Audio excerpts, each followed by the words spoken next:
शंकरपाळीपेक्षाही खुसखुशीत सारणाने टम्म भरलेली फारच चविष्ट अशी ही रव्याची करंजी बनून तयार झालेली आहे। नमस्कार, मी सुवर्णाज रेसिपी मराठीमध्ये तुम्हा सर्वांचं खूप मनापासून स्वागत आहे। तर आज आपण फक्त रवा वापरून मस्त खुसखुशीत आणि तोंडात विरघळणारी अशी ही चविष्ट करंजी कशी करायची ते बघणार आहोत। तर चला मग ही मस्त अशी रेसिपी बनवायला सुरुवात करूयात। तर यासाठी इथे मी रवा घेतलेला आहे आणि हा रवा आपल्याला अगदी बारीक घ्यायचा आहे। तर इथे मी या वाटीने 3 सपाट वाटी हा रवा घेते आणि वजनाने म्हणाल तर हा पाव किलो रवा मी घेतलेला आहे। तर आता आपल्याला या रव्यामध्ये तेलाचं किंवा तुपाचं मोहन घालायचं आहे। तर या वाटीने 3 वाटी मी रवा घेतलेला आहे। तर याच वाटीने आपल्याला अर्धी वाटी तेल किंवा तूप घालायचं आहे। तर इथे रवा घेताना मी अगदी शिगोशिग वाटी न भरता थोडीशी सपाट घेतली होती, त्याच्यामुळे मी अर्धी वाटीला 1-2 ते 3 चमचे कमी हे तेल किंवा तूप घेणार आहे। तेल मी गरम करायला ठेवलेले आहे आणि आता याच्यामध्ये अगदी चिमूटभर आपल्याला मीठ घालायचं आहे आणि कडकडीत तेलाचं मोहन आपल्याला आता यामध्ये घालायचं आहे। तर इथे मी तेल वापरलेलं आहे, तुम्ही तुपाचा वापर केला तरी चालू शकतं आणि तुम्ही जर रवा वाटीने अगदी शिगोशिग भरून घेतला असाल तर अर्धी वाटी इथे तुम्हाला तेल किंवा तूप घ्यायचं आहे। तर आता हे तेलाचं मोहन रव्यामध्ये मी व्यवस्थित चमचाने मिक्स करून घेते आणि थोडंसं हे थंड झालं की मी हाताने व्यवस्थित हे तेल या रव्याला चोळून घेते। कडकडीत तेलाचं मोहन घातल्यामुळे हा रवा अगदी हलका झालेला आहे। तर रव्याच्या लाडूचं जसं मिश्रण होतं त्या पद्धतीचं हे मिश्रण झालेलं आहे। तर आता याच्यामध्ये आपण थोडं थोडं पाणी टाकून याचा मस्त आपल्याला गोळा मळायचा आहे। तर इथे मी पाण्याचा वापर केलेला आहे, पण तुम्हाला जर हे दूध घालून मळून घ्यायचं असेल तर दुधाचा इथे वापर केला तरी चालेल किंवा अर्धं दूध आणि अर्धं पाणी वापरला तरी चालेल।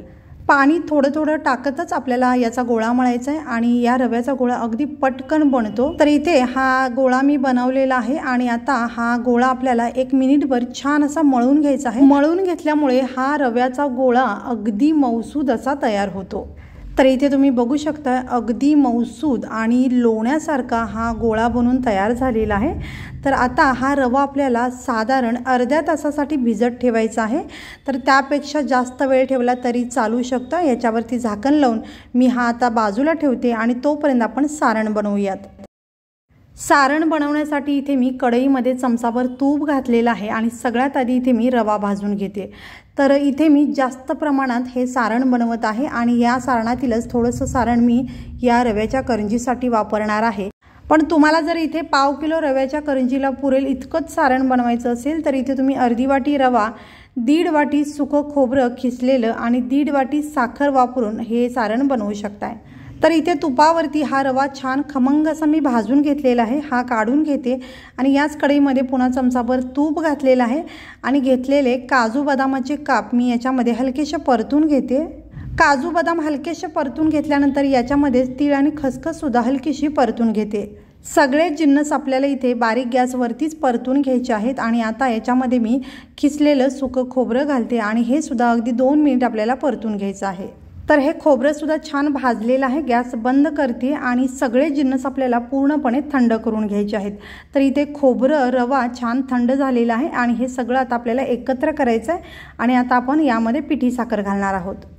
पिठी साखर तुम्ही तुमच्या गोडाच्या आवडीनुसार घालू शकता। तर आता याच्यामध्ये चमचाभर आपल्याला वेलदोड्याची पावडर घालायची आहे आणि इथे मी थोडंसं जायफळ खिसून घालते, तुम्हाला आवडत असेल तर घाला, नाही घातला तरी चालेल। तर आता हे संपूर्ण साहित्य आपल्याला व्यवस्थित असं मिक्स करून घ्यायचं आहे। संपूर्ण सारण मिक्स केल्यानंतर थोडीशी चव बघायची आहे आणि तुम्हाला गोड अजून लागत असेल तर यामध्ये पिठी साखर तुम्ही वाढवू शकता। तर हे सारण तयार झालेलं आहे आणि याच्यातील गरजेनुसार सारण मी एका भांड्यामध्ये काढून घेतलेलं आहे आणि हा रवा सुद्धा अगदी छान मुरलेला आहे। तर इथे तुम्ही बघू शकता अगदी मऊसूद असा हा रवा झालेला आहे आणि आता पुन्हा एकदा 1 मिनिटभर आपण हा गोळा छान असा मळून घेऊयात। बरेच जण हा गोळा अगदी मऊसूद होण्यासाठी थोडासा कुटून घेतात, पण इथे हा गोळा अगदी छान सॉफ्ट मऊसूद झालेला आहे। तर याला कुटून घ्यायची अजिबात गरज नाही आहे। तर हा गोळा मी अगदीच मिनिटभर मळून घेतलेला आहे।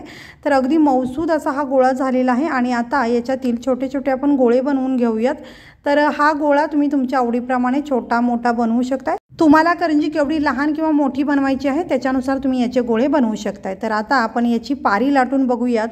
तर याची पारी लाटताना आपल्याला तेल किंवा पीठ अजिबात काहीही लावायची गरज नाही आहे। काहीही न लावता अगदी सहजपणे आपण याची पारी लाटू शकतो आणि हे पीठ अजिबात पोळपाटाला किंवा लाटण्याला चिटकत नाही आणि जेवढं हवं तेवढं आपण पातळ ही पारी बनवू शकतो। तर ही पारी अगदी सहज लाटली जाते आणि हवी तेवढी पातळ करता येते। तर तुम्ही इथे बघू शकता मस्त पातळ अशी ही पारी मी लाटून घेतलेली आहे आणि आता याच्यामध्ये आपण सारण भरूयात। तर या पारीमध्ये जेवढं बसेल तेवढं सारण मी घालते। तर इथे मी छोट्या आकाराच्या या करंज्या बनवत आहे, पण तुम्हाला जर मोठ्या आकाराच्या बनवायच्या असतील किंवा तुम्हाला जर लांबट अशा करंज्या बनवायच्या असतील तर त्या तुम्ही बनवू शकता। सारण घातल्यानंतर कडेने आपल्याला थोडंसं दूध लावून घ्यायचं आहे। तुम्ही इथे पाणी लावलं तरी चालेल आणि करंजी अशा पद्धतीने बंद करायची आहे आणि व्यवस्थित आपल्याला ही करंजी दाबून घ्यायची आहे, म्हणजे तेलामध्ये सुटणार नाही। तर इथे करंजी मी व्यवस्थित अशी बंद करून घेतलेली आहे आणि आता आपण कोरण्याने थोडंसं काठ याचं कापून घेऊयात। खूप जास्त काढणार नाही आहे मी, अगदी हलकंसं काठ याचं काढून घेणार आहे। करंजी कापल्यानंतर निघालेलं हे जे काठ आहे हे एकत्र करून पुन्हा आपल्याला मळलेल्या पिठामध्ये मिक्स करायचं आहे आणि आपण पुढच्या करंजीसाठी हे वापरू शकतो। तर इथे ही छोटीशी गोळी मी बनवलेली आहे आणि या गोळ्यामध्येच मिक्स केलेली आहे। तर इथे ही करंजी तुम्ही बघू शकता अगदी परफेक्ट अशी करंजी आपली बनवून तयार झालेली आहे। तर इथे अजून एक करंजी मी तुम्हाला बनवून दाखवते। तर ही रव्याची पारी अगदी पटपट लाटली जाते आणि करंज्या आपल्या अगदी झटपट बनवून तयार होतात। तर या करंज्या खायला सुद्धा अतिशय अप्रतिम लागतात।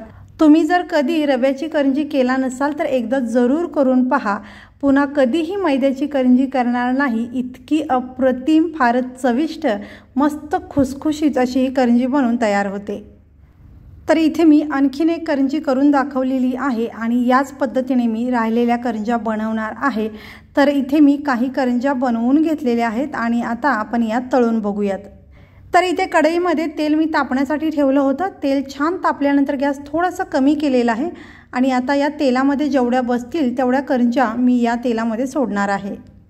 तर करंजी अशा पद्धतीने तेलामध्ये छान फुलून वरती आली की मगच आपण याला पलटवून घ्यायचं आहे।